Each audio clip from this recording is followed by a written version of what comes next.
Waalaikumsalam warahmatullahi wabarakatuh. Alhamdulillahilladzi amarna bil iman wa waffaqana bil islam wa jayyana bil ihsan.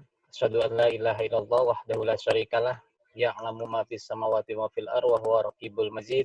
Allahumma sholli wa sallim wa barik Muhammad wa ala alihi wa sahbihi ajmain amma ba'd. Puji syukur kehadirat Allah, kawan-kawan sekalian, kita bisa bersiraturahim via udara lagi di pertemuan kedua. Pada kesempatan hari ini luar biasa kita akan membahas satu tema yang memang konseptual yang harus kita pahami ya dari segi makro. Mungkin nanti saya akan perkenalkan juga biodata pembicara hari ini, dan juga nanti tidak lupa kita akan bicara mikro, bagaimana koperasi itu sebetulnya realnya, yang apa yang harus kita lakukan sebagai orang yang hidup di masyarakat. Kita sering dengar koperasi, banyak istilah-istilah yang belum mungkin kita kenal dan bagaimana kita memanfaatkannya. Di sini pun nanti akan saya perkenalkan ya untuk pembicara khusus di konteks mikro. Nah, yang pertama kita sudah tidak asing lagi, guru kita, orang tua kita, pembina kita yang akan bicara tentang ekonomi makro nanti. Saya perkenalkan lebih lengkapnya ya, beliau itu luar biasa nih, beberapa kegiatan yang pernah diikuti dan sampai sekarang pun beliau masih eksis, masih aktif berkontribusi khususnya di dunia pendidikan. Nama beliau adalah Prof. Dr. Haji Samsuri SA. Nah, sekarang pun Pak Prof ini atau pernah menjabat sebagai Ketua Kopma Bumi Siliwangi, ya.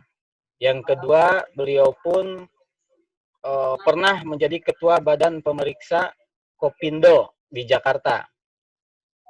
Lalu beliau pernah menjadi Wakil Ketua Umum Kadin Jabar. Wah, luar biasa ya teman-teman sekalian.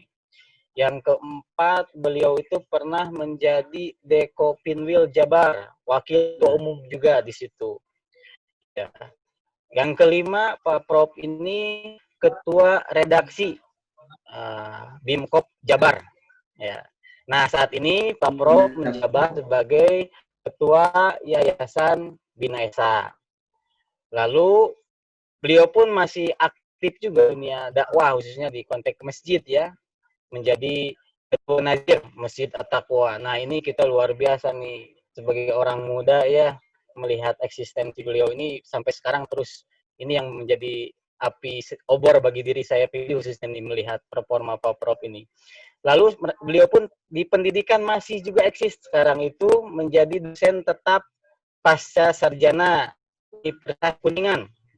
Dan Pak Prof juga terakhir masih mengajar di pasca sarjana UPI. Wah, luar biasa nih Pak Prof, dengan usia tapi tetap tidak mengalahkan semangatnya, kiprahnya. Tentu ini yang nanti kita akan coba gali teman-teman sekalian ya.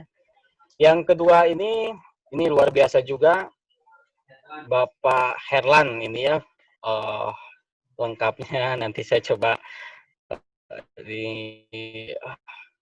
catatan saya. Pak Herlan pun karena kalau dibacakan ya lumayan juga, biar berbagi sama teman, biar kita mengenal juga Pak Herlan itu. Bapak Herlan Firmansyah SPD MPD ME, gitu. Itu sebagai ketua MES ya Pak ya di Cianjur gitu ya, dan juga sebagai dosen di sebuah perguruan tinggi, dosen tetap ya. Lalu yang paling penting nanti nih, karena terhadap tema kita sekarang, beliau itu adalah praktisi koperasi. Tentu kita akan betul-betul menggali nih di Pak Herlan ini, karena ya kita jujur saja ya, kalau di masyarakat itu sering kita dengar koperasi dan sebagainya, istilah-istilahnya pun kadang kita banyak kebingungan, bahkan untuk melangkah aktif di koperasi pun. Nah, ini yang harus digali khususnya di pertemuan hari ini, kaitannya terhadap keadaan COVID ini nih, tentang ekonomi yang memang luar biasa kita kena imbasnya nih. Untuk mempersingkat waktu, saya berikan waktu kepada Prof. Samsuri selama maksimal ya Pak 30 menit. Nanti pun Pak Herlan langsung kita akan dengarkan selama 30 menit. Nanti kita teman-teman bisa diskusi ya untuk menggali makronya, nanti kita dapat dari Prof biar jelas seperti apa kita dengarkan. Lalu mikronya nanti disambut dengan Pak Herlan ini. Pak Herlan bisa memperjelas di konteks mikronya. Mangga Prof, waktu dan tempat dipersilakan Prof. Terima kasih atas kesempatan ini. Assalamualaikum warahmatullahi wabarakatuh. Waalaikumsalam warahmatullahi wabarakatuh. Wasyukurillah wa ni'matillah wala haula wala quwata illa billah. Asyhadu an la ilaha illallah wahdahu la syarikalah wa asyhadu anna Muhammadan abduhu wa rasuluh. Rabbi shrah li sadri wa yassir li amri wahlul 'uqdatam min lisani yafqahu qawli. Rabbi jadi iman warzuqni fahma. Para pemirsa sekalian, para pencipta koperasi, ya.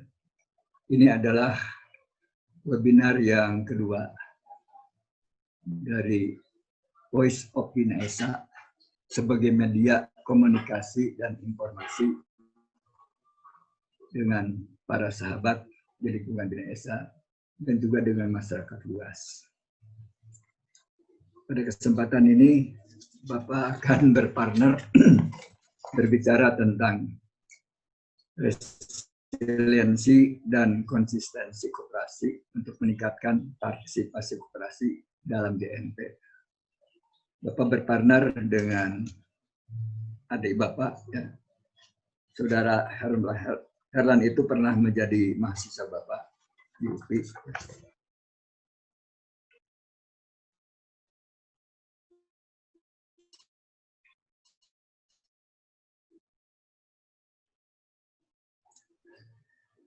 Beliau adalah kader Bapak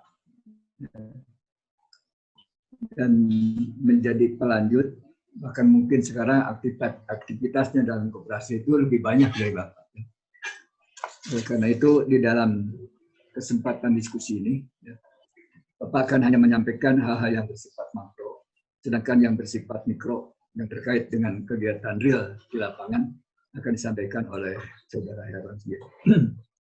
Para hadirin sekalian, di sini kita membahas tentang masalah resiliensi dan konsistensi koperasi. Makna resiliensi itu pada dasarnya yaitu bagaimana daya tahan hadapi suatu krisis atau masalah-masalah yang besar.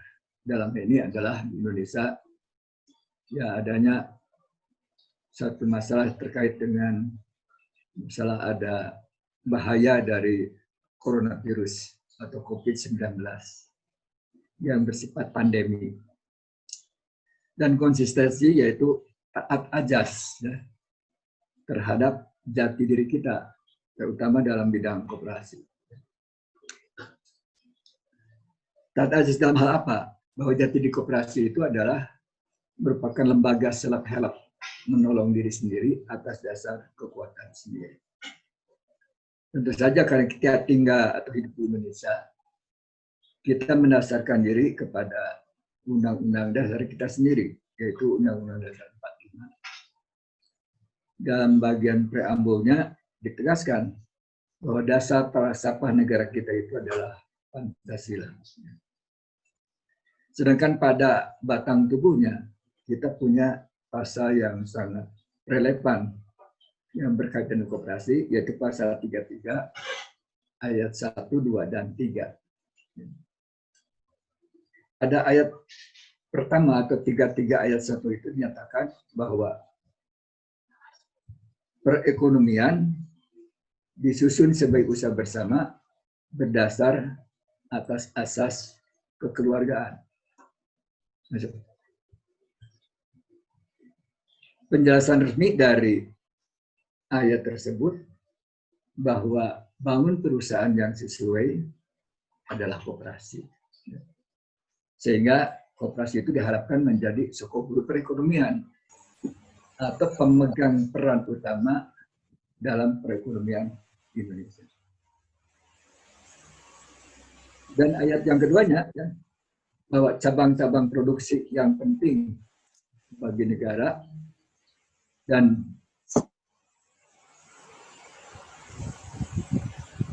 cabang-cabang produksi yang penting bagi negara dan meliputi hajat hidup orang banyak dikuasai oleh negara. Itulah dasar dari dibangunnya badan usaha milik negara di tingkat nasional dan badan usaha milik daerah di provinsi atau di kabupaten kota. Bahkan sekarang sudah ada yang lebih rendah lagi, yaitu BUMDes, Badan Usaha Milik Desa. Nah, sedangkan yang ketiga, sebenarnya jalur swasta itu, kalau dalam Undang-Undang Dasar 45 itu tidak tercantum. Tapi kenyataan di lapangan, berdasarkan data yang resmi kita lihat akan disampaikan oleh pemerintah, partisipasi koperasi dalam JNT itu masih sangat rendah. Katanya hanya sekitar 5%. Bahkan menurut para pengamat, dinyatakan bahwa kurang dari 5%, yaitu hanya sekitar 2,5% saja. Tapi yang mana saja data yang kita terima, faktanya partisipasi koperasi dalam JNT itu masih sangat rendah. Tidak sesuai dengan harapan Undang-Undang Dasar kita, yaitu sebagai pemegang peran utama dalam kehidupan ekonomi. Sedangkan peran negara, yaitu BUMN, BUMD, dan BUMDes, itu sekitar 25%. Yang lainnya, itu sebanyak 70% adalah swasta besar di Indonesia. Bahkan sekarang pernah Bapak baca di media massa, bahwa ada seorang konglomerat Indonesia yang kekayaannya itu sama dengan 100 juta penduduk miskin di Indonesia. Itu menggambarkan bahwa kesenjangan antara kaya miskin di Indonesia dengan tidak difungsikannya koperasi secara optimal, itu timbul kesenjangan yang sangat lebar. Hadirin sekalian, apa yang dapat dilakukan untuk meningkatkan partisipasi koperasi dan DNP? Bapak tunda dulu ya, untuk menjawab pertanyaan ini. Kita coba analisis sedikit tentang adanya dampak pandemi yang melanda dunia, bukan hanya Indonesia. Bahwa pandemi itu menimbulkan dampak negatif, ya, atau dapat dikatakan sebagai ya suatu hal yang sangat merugikan bagi kita semua. Ada 3 dampak negatif dari pandemi. Pertama, dampak kesehatan. Banyak orang sakit di Indonesia, bahkan sampai meninggal dunia. Menurut data informasi yang Bapak terima, sampai bulan Juli ini ada 3.873 orang yang meninggal dunia akibat coronavirus ini. Kita ikut prihatin dengan adanya korban-korban tersebut. Meskipun sebenarnya ada korban jiwa yang jauh lebih besar daripada coronavirus ini, yaitu akibat penyakit TBC. Pernah kita dengar dari para ahlinya bahwa korban TBC itu tiap jamnya itu adalah 11 orang meninggal dunia. Tiap jam. Berarti dalam satu hari itu sekitar 260 orang. Dalam satu bulan itu hampir 7.800 orang.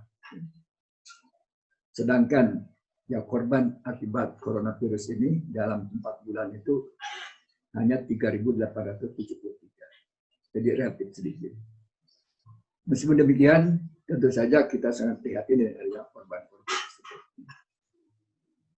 Yang kedua, dampak negatifnya itu sebagai musibahnya itu adalah dampak kejiwaan.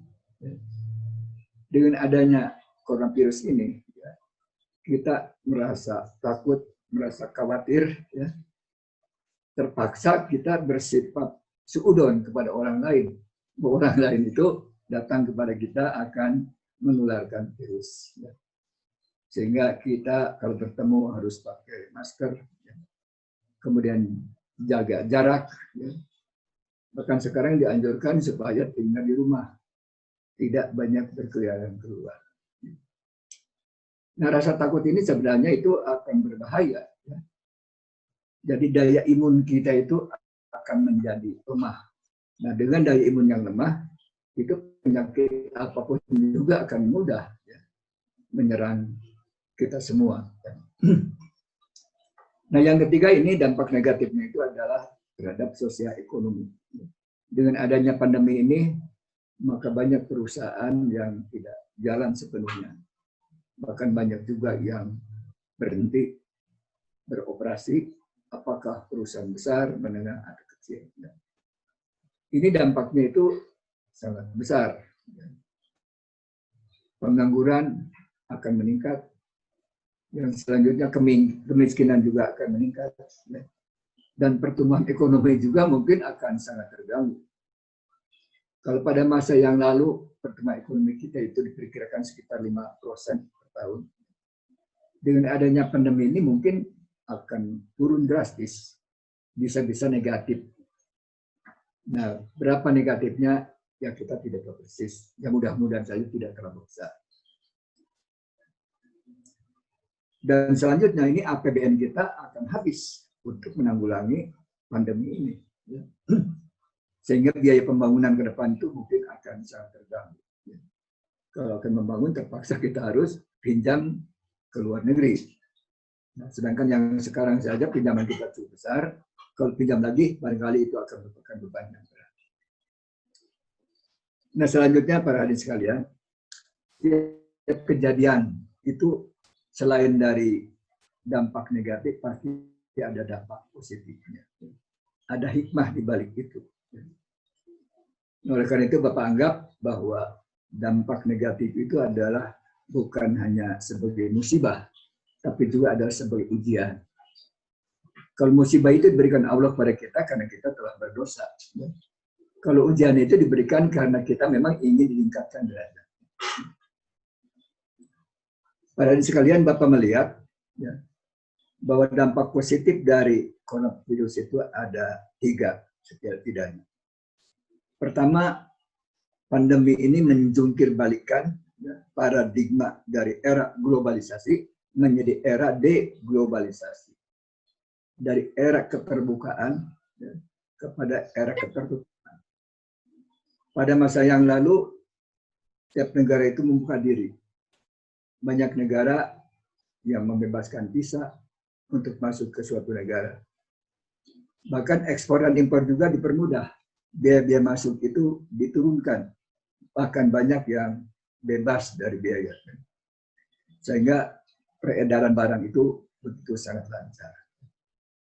Sekarang dengan adanya pandemi ini berubah. Ya. Tiap negara itu harus mampu berdiri di atas kakinya sendiri atau berdikari. Jadi peredaran barang, peredaran manusia ya, itu relatif tertutup atau dibatasi dalam jumlah yang sangat sedikit. Nah, atas dasar itu, maka setiap negara itu harus mampu berdiri di atas kaki sendiri. Secara individual, ya, karena masing-masing di rumah kan, tidak bekerja, ya, juga harus mampu bagaimana mereka hidup tanpa bantuan orang lain. Nah, sebagai dampak positifnya, barangkali ini akan menyadarkan kita, ya, supaya kita sebagai negara pertanian, jangan terlampau banyak impor produk pertanian. Nah, kita tahu sekarang ini bahwa bahan pokok kita itu banyak diimpor. Beras diimpor, jagung diimpor, daging diimpor. Kemudian bahan baku mie instan itu diimpor sangat besar. Bahkan hortikultura seperti bawang putih kita juga impor. Dan yang paling menyedihkan sampai garam ya, kita itu impor. Pada petani garam juga bisa menghasilkan garam dan jumlahnya cukup banyak. Kita dengar garamnya itu tidak laku meskipun dengan harga yang sangat murah. Alasannya katanya bahwa kualitas garam petani garam itu rendah, tidak beriodium. Kadang-kadang suka bertanya, apa teknologi membuat garam beriodium itu teknologi sangat tinggi? Ya. Bapak kira itu teknologinya rendah-rendah saja. Barangkali apabila pemerintah minta bantuan ke universitas teknologi seperti ke ITB, ya, tolong buatkanlah mesin yang sederhana, yang murah, supaya garam beriodium itu bisa dihasilkan oleh para petani. Bapak kira ya saudara-saudara kita dari ITB itu akan dapat membantu. Kemudian yang kedua, ya, dampak positif dari corona tadi ada kita harus cinta kebersihan. Dalam hal ini kebersihan fisik. Jadi setiap waktu kita harus sering mencuci tangan sebersih-bersihnya, ya. Bukan hanya kocok-kocok ya, tapi pakai sabun ya, supaya coronavirusnya itu bisa mati. Jadi amanah yang disampaikan oleh corona itu bahwa manusia itu harus bersih fisiknya. Bagi umat Islam sebenarnya itu membersihkan diri itu bukan hanya tangan. Kalau kita berwudu itu lengkap. Mulut kita dibersihkan, hidung kita dibersihkan, mata, telinga, tangan, kaki ya, itu dibersihkan. Jadi ajar kebersihan itu sebenarnya bagi umat Islam itu tidak aneh. Ya. Bahkan saya dianjurkan orang itu bisa punya wudu sepanjang masa. Tapi barangkali amanah atau pesan dari corona itu, ya, kita anggap bahwa corona itu adalah petugas Allah untuk melaksanakan tugasnya, ya, membujuk kita. Ya. Amanahnya itu bukan disuruh bersih fisik, tapi bersih jiwanya.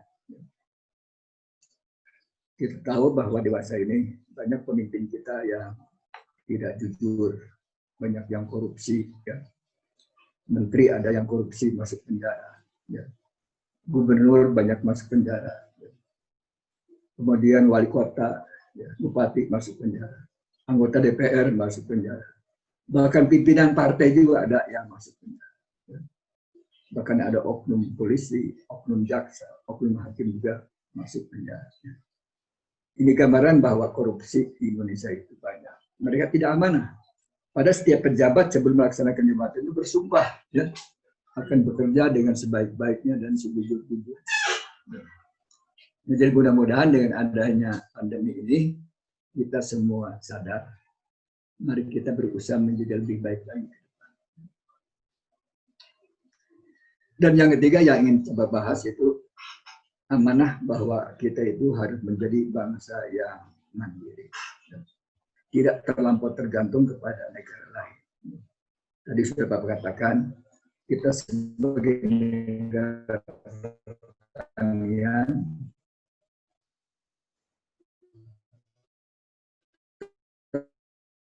terlampau banyak produk-produk pertanian itu sangat luas, tanahnya sangat subur, ya. Lautnya juga sangat luas, ya. Ikan besar itu banyak di lautan kita. Pernah Bapak dengar atau lihat di televisi, ya, kapal asing yang mencuri ikan di lautan kita itu, ya, satu kali operasional itu hasilnya itu 300 ton. Bayangkan. Sedangkan nelayan-nelayan kita itu paling banyak dapat 50 kg atau sampai 100 kg. Karena alat yang digunakannya itu adalah perahu-perahu kecil atau kapal-kapal motor yang kecil. Bapak kadang-kadang bertanya, apakah harga kapal yang besar itu terlampau mahal? Bapak tidak tahu, ya. Katanya harganya itu 1 triliun rupiah, ya. Apa Anda bisa kita menyisirkan barang 50 triliun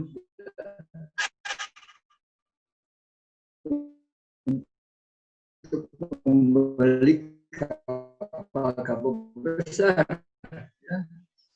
Jadi kalau 50 kapal kita manfaatkan, sebagian kita jual, sebagian kita makan, ya. Karena gizi ikan itu sangat baik untuk kesehatan. Nah selama ini kita itu lupa, ya. Alhamdulillah Bapak dengar sekarang bahwa Presiden telah menunjuk Menteri Pertahanan katanya akan membuka lahan besar di Kalimantan, kata sekitar 300 hektar itu. Meskipun sekarang ada kontroversi, kenapa pertanian? Ya barangkali untuk membuka hutan dengan jumlah yang luas dan diharapkan dapat selesai cepatnya, ya harus membutuhkan orang banyak, ya, dan orang yang punya alat. Ya. Nah, angkatan bersenjata kita itu barangkali, terutama bagian seninya itu punya alat-alat besar. Ya. Dan Menteri Pertahanan barangkali bisa memerintahkan mereka untuk melaksanakan itu. Ya, itu barangkali tidak usah kita bahas. satu kebijakan pasti Presiden Pertanian, tapi pada sekalian, mari kita fokus apakah mampu ya kita berdikari. Bapak akan menjawab secara optimis, kita mampu asal mau. Ya. Jadi kuncinya itu asal mau. Kenapa? Ya? Pertama secara geografik, ya, Indonesia itu tadi sudah Bapak katakan sangat luas, sangat besar, sangat kaya, dan sangat strategis. Jadi memungkinkan kita ya, untuk bisa menjadi orang yang makmur dengan potensi yang kita miliki. Asal kita memanfaatkan dengan optimal. Dan yang kedua, mayoritas penduduk kita itu Muslim. Ya. Maka Allah mengatakan, kuntum khairu ummatin ukhrijat linnas. Engkau adalah umat yang terbaik di antara manusia. Ya. Nah, jadi kalau orang Islam itu melaksanakan perintah agamanya secara kafah, secara lengkap, ya, dia akan menjadi umat yang terbaik. Dan satu di antaranya perintahnya itu tuntutlah ilmu sejak lahir sampai masuk liang lahat. Bayangkan, seandainya perintah ini dilaksanakan oleh orang Islam, ya, pasti tidak ada orang Islam yang bodoh, yang berpendidikan rendah. Ya.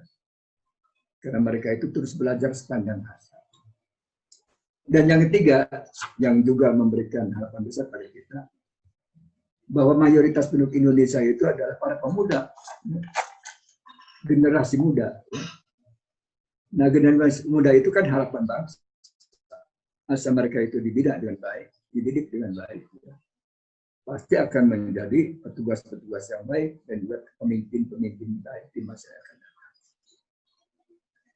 Nah, sekarang pertanyaannya, apa yang dapat kita lakukan ya, untuk meningkatkan partisipasi kooperatif dalam JNP pada masa yang akan datang?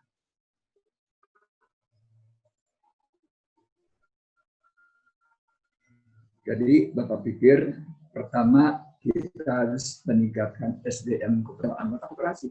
Dan yang kedua adalah pengelola koperasi.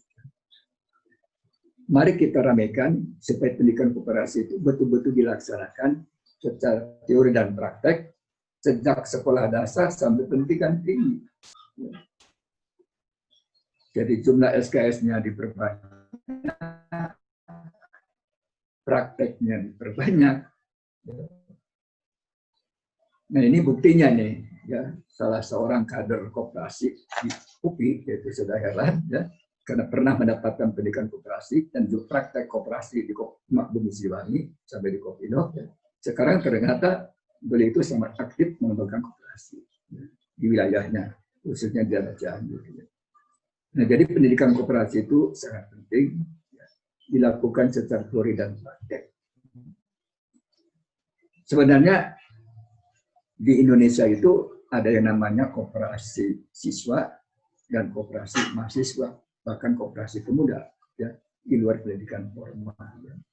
Hanya sayang sampai sekarang tampaknya pembinaannya itu kurang intensif, sehingga yang namanya koperasi siswa juga asal ada, sebagian besar memang ada yang maju. Koperasi mahasiswa juga asal ada, tidak berkembang sepenuhnya. Nah, beda dengan di Jepang. Ya.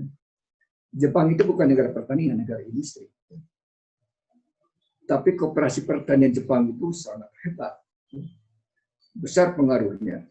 Bahkan katanya, seorang yang akan menjadi Perdana Menteri Jepang itu harus mendapat dukungan dari koperasi pertanian Jepang. Ya. Itu artinya lobby ya, pengurus koperasi di pertanian Jepang itu sangat kuat. Dan di golongan generasi mudanya, ya, di Jepang itu hampir setiap universitas itu ada koperasi universitas yang anggotanya itu seluruh mahasiswa, seluruh dosen, dan seluruh karyawan. Yang dikelolanya itu seluruh kebutuhan mahasiswa di kampus itu dikelola koperasi mahasiswa.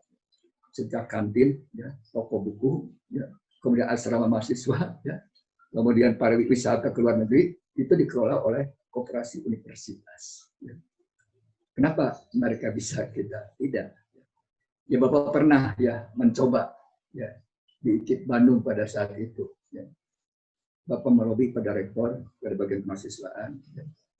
bagaimana kalau kita buat Kopma yang melibatkan seluruh mahasiswa. Alhamdulillah itu dilaksanakan. Selama 3 tahun waktu pemimpin di sana itu, Koperasi IKIP Bandung itu, Kopma itu punya anggota ribuan. Kalau tidak salah sampai 15.000 orang. Karena seluruh mahasiswa jadi anggota. Banyak yang kritik. Kan jadi anggota koperasi mah harus sukarela. Ya. Kenapa dipaksa? Ya. Gue berargumentasi, masuk ke IKIP atau ke universitas manapun juga itu sukarela, tidak dipaksa.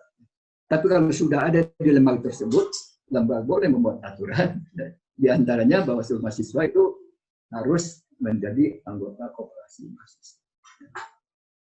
Bahkan Kopma dalam konsep Bapak pada saat itu bukan koperasi mahasiswa, tapi koperasi mahasiswa dan alumni. Ya. Karena pada saat itu Bapak anggap kalau jumlah anggota banyak, simpanan banyak, uangnya banyak, harus dipertanggungjawabkan lebih kuat, ya. Maka alumni dilibatkan. Jadi ketua umumnya ya alumni, ya, bendaharanya alumni, ya. Sehingga ya titipan atau tabungan mahasiswa itu bisa dipertanggungjawabkan. Nah, jadi kembali lagi, ya. Jadi kalau kita ingin mengembangkan koperasi, maka bahan bakunya yang utama adalah anggota koperasi harus